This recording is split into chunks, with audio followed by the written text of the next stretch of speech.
And ఇక ఆర్టిస్టులుగా ఆయన ఉన్నారు, ఎవరో శ్రీనివాస్ గారు, మీరే కదండి కలెక్టర్ గారు, కూర్చోండి. Thank you. కలెక్టర్ ఆనంద్, చిట్టి, అలాగే మన హర్ష, అభినవ్. అభినవ్ ఎక్కడ? ఫెంటాస్టిక్ అభినవ్ వెళ్ళిపోయాడా? టైం అయింది అనుకుంటా.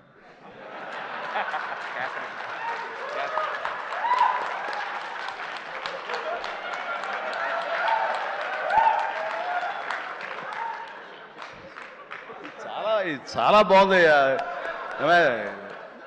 శేఖర్, వంశీ, మీరు మీ మీ గ్రూప్ ఉంది, ఎక్కడ ఏం దొరుకుతాడా ఈవేళ లాగుదాం చూస్తున్నారు. ఇది నేను మంచి ఉద్దేశం అంటే దాంట్లోంచి మీరు ఒక్కరి గురించి ఇలా క్లాప్స్ కొడితే ఎలా చెప్పు.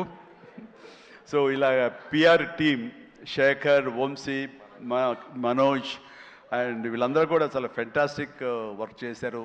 అండ్ తర్వాత తన మనసులోంచి ఇక్కడ ఏదైనా మనం చెయ్యాలి, వర్క్ చేయాలి, ఐ మీన్ దీన్ని పబ్లిసైజ్ చేయాలి అనడంలో మరొక నిష్ణాతుడు ఈయన. దుర్మార్గుడు అసలు. ఎవరిని ఏమైపోయారు ఏంటి, మన క్యాథరిన్ కాదు, నయనతారని ఒప్పించి అమ్మాయితో కూడా మనకి ప్రమోషన్స్ చేయించాడంటే కానీ అది ఆ సామాన్యమైన విషయం కాదండి. అమ్మాయి ఎవ్వరికీ ఒప్పుకోదు, తన లిమిట్లో ఉంటుంది. అలాంటి అమ్మాయి చేత ఒప్పించాడంటే మరి లోపల ఏమి ఎలాగ అడిగాడు, ఎలా కన్విన్స్ చేశాడు, అమ్మాయి మనసుని ఎలాగా ఒప్పించాడు, మనిషిని ఎలా ఒప్పించాడు అన్నది. మనిషి అనిపోయి మనసు అన్నానా తెలియదు, అది మీరే అడిగి తెలుసుకున్న తర్వాత. అండ్ అంత సంతోషంగా సినిమా చేసింది, అంత నవ్వుతూ చేసింది. నాతో 2 సినిమాలు చేసింది. అంత సీరియస్గా గుంభరంగా ఉండేది, హలో అంటే రెస్పెక్ట్ ఉన్నా సరే. బట్ ఈ సినిమాలు ఇటు పగలబడి నవ్వేది. మరి గిలిగింతలు ఎలాగా ఎలా అమ్మాయిని ఒప్పించాడు. కానీ wonderful done, fantastic job. And ఈ సందర్భంగా ఆ అమ్మాయి మాత్రం ఈ క్యారెక్టర్ ఒదిగిపోయింది. ఒక డిగ్నిటీ కానివ్వండి, ఒక గెయిట్ కానివ్వండి, ఆ క్యారెక్టర్కి ఆ అమ్మాయి చేయాలి, మరొకరైతే సూట్ అయ్యేది కాదు. అటు బిడ్డల తల్లిగారు ఉండాలి, ఆ సీనియారిటీ ఉండాలి, మెచ్యూరిటీ ఉండాలి, స్టైల్ ఉండాలి, అండ్ ఫెంటాస్టిక్ లుక్స్, అపిరెన్స్ ఉండాలి. అన్నీ కలబోసినటువంటి నయనతారని సెలెక్ట్ చేసి ఎవరితోటైనా సరే నేను కాంప్రమైజ్ అవుతాను తప్ప ఆ అమ్మాయి విషయంలో మాత్రం అమ్మాయి అమ్మాయి ఉండాలని అన్నందుకు ఆ అమ్మాయి ఆ నిండుదనాన్ని సినిమాకి తీసుకొచ్చి పెట్టింది. And thank you. చాలా బాగుంది. రాఘవేంద్ర గారు అన్నారు భలే మ్యాచ్, చాలా బాగుంది మీ ఇద్దరు కాంబినేషన్, సూపర్. ఇక క్యాథరిన్ కూడా తన నిడివి ఎక్కువగా ఉన్నా సరే అప్పీల్ చేసుకోవడానికి పెద్ద ఉందా చిన్నదా కాదు, మాతో కలిసి చెయ్యాలని తనకి ఉంది, చేసింది, రాణించింది, మెప్పించింది అలాగా. అండ్ ప్రతి ఒక్కరికి ఎవరి పేరైనా మర్చిపోతే క్షమించండి. అండ్ ఎడిటర్ తమ్మిరాజు గారు, ఎస్ తమ్మిరాజు గారు. అండ్ ఎక్కడైనా సారీ ఫెంటాస్టిక్ సార్. అంటే సినిమాని మీరు పరిగెత్తించారు లాస్ట్లో. ఒక 40 నిమిషాలు, నేను 2.5 గంటలు చేశారు, ఒక 15 నిమిషాలు తగ్గించి. అండ్ టోటల్గా స్టోరీ మారిపోయింది. చాలామంది వీటి గణేష్ ఉన్నాడు కదా అని అన్నారు. ఆ వీటి గణేష్ లేపడంలో మీ ప్రధానమైన పాత్ర ఉందని తెలిసింది. దానివల్ల స్పీడ్ పెరిగిపోయి కథ మీదే ఫోకస్ అయ్యేలా చేశారు. దానికి మీ పాత్ర అంతా ఇంత కాదు. అంటే ఎడిటింగ్ యొక్క ప్రాముఖ్యత ఏంటి అంటలో నేను ఫైనల్గా ఈ సినిమాకి మరీ సుస్పష్టంగా చూశాను. కొన్ని సాక్రిఫైజులు కావాలి. మీరు మన ఇంట్రో చేసాం గుర్తుందా, ఈ సినిమా బిగినింగ్లో ముహూర్తం అయిన రోజున మీరు అన్నారు లెంగ్తే కదా, ఎక్కువైతే కనుక తోక కట్ చేస్తా, మొక్కే కదా పీకేస్తాను డైలాగ్. రిలవెంట్గా ఒక డైలాగ్ రాశాడు, లెంగ్త్ మీ ఇష్టం ఆయన పెంచుకుని పోతే కనుక, బాగోపోతే కత్తిరిస్తా అన్నారు. అది అలాగే చేశారు, కత్తిరించారు. చాలా సక్సెస్ఫుల్, చాలా బాగుంది, వండర్ఫుల్. ఇక సినిమా అంతా నారాయణ నారాయణ ఏమయ్యా అని అన్నానే. ఆ నారాయణ అనేది ఒక రైటర్ యొక్క ఆలోచన అండి. తను రేపు పొద్దున ఈ సినిమాలో తన పేరే జపిస్తూ ఉండాలి అంటూ నారద మహాముని నారాయణ నారాయణ అంటూ 3 లోకాలు తిరిగినట్లుగా ఆ నారాయణ అనే రైటర్ తన పేరే పెట్టించాడు ఇందులో. నేను ఎన్నిసార్లు నారాయణ నారాయణ అన్నారు. ఆ నారాయణ అంటాం బాగుందని చాలా రిథమిక్గా తమాషాగా వేరియేషన్స్తో అన్నారని చెప్పేసి ఎవరో దాన్ని రిపోర్ట్ చేశారు. And credit goes to Narayana and Sai. మిగతా వాళ్ళ పేర్లు నాకు గుర్తు రావట్లేదు. వాళ్ళందరికీ కూడా నా హృదయపూర్వక అభినందనలు, ధన్యవాదాలు. అండ్ ఇదే మనం కొనసాగించాలి, ఇదే సక్సెస్. అమ్మా fight master, yes yeah sorry అండి, వెంకట్ చాలా బాగా చేశావు Venkat. And thank you so much and well done. అలాగే అతను ఫస్ట్ సాంగ్ ఫైట్ చేశాడు మనకి, సభానంద నభాకాంత్ అతను కూడా చేసిన వేళ రాలేదు, ఎందుకు తెలియదు. And thank you so much. And ఇప్పటికి తొందరగా ఫినిష్ అయ్యే చిరంజీవి అంటూ మా గౌడ, మా కెంపే గౌడ అంటున్నట్టు తెలుస్తుంది. And yeah thank you so much ఏంటి వాళ్ళు నిజంగా చాలా ఆనందంగా ఉంది. ఈ ఆనందం వెనకాల ఆర్ద్రత ఉంది.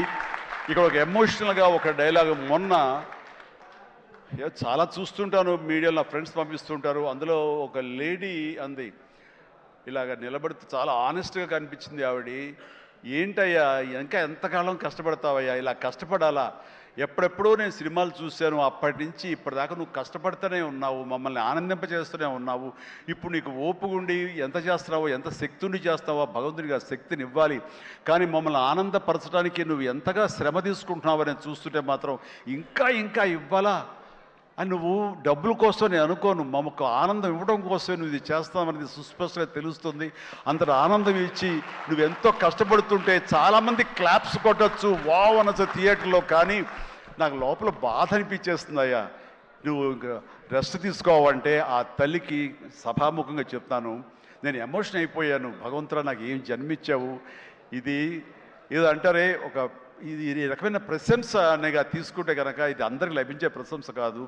అండ్ ఆ భగవంతుడు నాకు ఇలాంటి ప్రశంసలు, ఇలాంటి అభిమానులు, ఇలాంటి ఇది ఇస్తున్నందుకు నిజంగా ధన్యవాదాలు తెలియజేస్తూ కృతజ్ఞతతోటి కళ్ళు చెమర్చిని ఆ తల్లి గురించి చెప్తాను. అమ్మ, ఇది మీకు ఎంత ఆనందం ఇవ్వాలనుకుంటున్నానో ఆ భగవంతుడు నాకు ఇలా అవకాశం ఇచ్చినందుకు నేను కూడా ఇంత కష్టపడటంలో ఆనందం అనుభవిస్తున్నాను. సెట్లో మీరు చూసినప్పుడు అంతటి ఎగ్జైట్మెంట్, అంతటి ఆనందం నేను అనుభవిస్తుంటాను. అది ప్రాక్టికల్గా చూసిన వాళ్ళకి తెలుస్తుంది. కాబట్టి నేను ఏదో కష్టపడిపోతున్నాను, శ్రమిస్తాను అనుకోకండి, మీరు అలా అనుకోవద్దు అంటూ సభాముఖంగా నేను అవి చెప్పాల్సి వస్తుంది. I enjoy working with all youngsters. మీకు ఈ శక్తి ఎక్కడి నుంచి వస్తుందంటే కనుక మీ నుంచి వస్తుంది. నన్ను ఆనందపడేవాడు, నన్ను చూసి ఆనందపడేవాడు, నన్ను ప్రశంసించేవాడు, నేను కావాలని కోరుకునేవాడు, నాకు ఇంకా లాంజివిటీ కావాలని కోరుకునేవాడు, చిరంజీవి ఇంకా ఈ ఇండస్ట్రీలో ఇంకా రాణించాలి, ఇంకా ఎంతో మీకు ఆనందాన్ని ఇవ్వాలని కోరుకునే వాళ్ళ కోరిక చూస్తారా, ఆ కోరిక తాలూకా పాజిటివ్ ఎనర్జీని నేను గ్రహిస్తూ నేను అంత ఎనర్జైజ్ అవుతున్నాను, అంత కష్టపడి పనిచేస్తాను, ఈ జన్మ ఉన్నంత వరకు మిమ్మల్ని అలరిస్తూనే ఉంటాను. అందుకని దీనికి తుది లేదు, ఇది కొనసాగింపే తప్ప. Thank you very much. ధన్యవాదాలు అండ్ జై Hind. Thank you sir, thank you very much. ఇంతటి మెమరబుల్ సంక్రాంతిని మా అందరికీ ఇచ్చినందుకు ఈ కాంబినేషన్కి స్పెషల్ థ్యాంక్ యూ. అండ్ ఈ కాంబినేషన్లో మరో సంక్రాంతి, మరో పండగ కూడా రావాలి అని మనస్ఫూర్తిగా కోరుకుంటూ very special thanks to megastar Chiranjeevi గారు అండ్ విక్టరీ వెంకటేష్ గారు.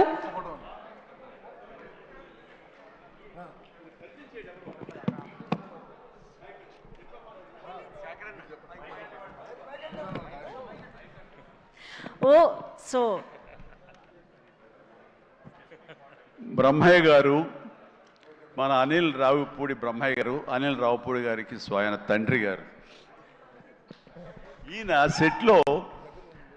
సెట్లో ప్రతిరోజు ఉండి తన కొడుకు యొక్క ఎదుగుదలని, కొడుకు పనితనాన్ని, కొడుకు సక్సెస్ని చూసి ఎంతగా ముచ్చటగా పుత్రోత్సాహాన్ని అనుభవిస్తున్నాడంటే ఒక్కోసారి నాకే కుళ్ళు వస్తుంది, నన్ను మించిన పుత్రోత్సాహాన్ని అనుభవిస్తున్నాడు ఈయన. And wonderful. కష్టపడి ఒక డ్రైవర్గా, ఒక ఆర్టీసీ డ్రైవర్గా రేయింబవళ్ళు కష్టపడి కొడుకుకి మన ఎంఎస్ చదివించి అక్కడ కాదు కొడుకు ఇది ఇష్టం అంటే కనుక అటు తీసుకువెళ్ళి సినిమాలకు వెళ్ళమని ఎంకరేజ్ చేసి, అసలు సినిమాల్లో అనిల్ రావుపూడి చెడగొట్టిందే ఈ వ్యక్తి అండి.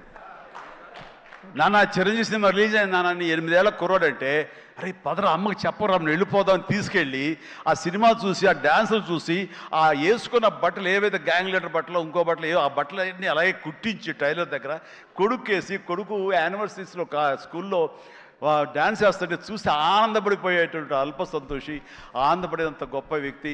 అండ్ తన కోరిక, కొడుకు మీద తను పెట్టుకున్న ఆశలు, ఈ రోజు నా కొడుకు ఇంత సక్సెస్ఫుల్ డైరెక్టర్గా ఉండి సూపర్ స్టార్స్ని తను డైరెక్ట్ చేస్తుంటే ఎంత మురిసిపోతుంటాడంటే, ఇంతకంటే జన్మకి ఏం కావాలి ఒక తండ్రికి. Congratulations and wonderful. ప్రతి నిమిషం ఆస్వాదించండి, ఆనందపడండి ప్లీజ్. వావ్, ఒక ప్రౌడ్ ఫాదర్, ఇంకొక ప్రౌడ్ ఫాదర్.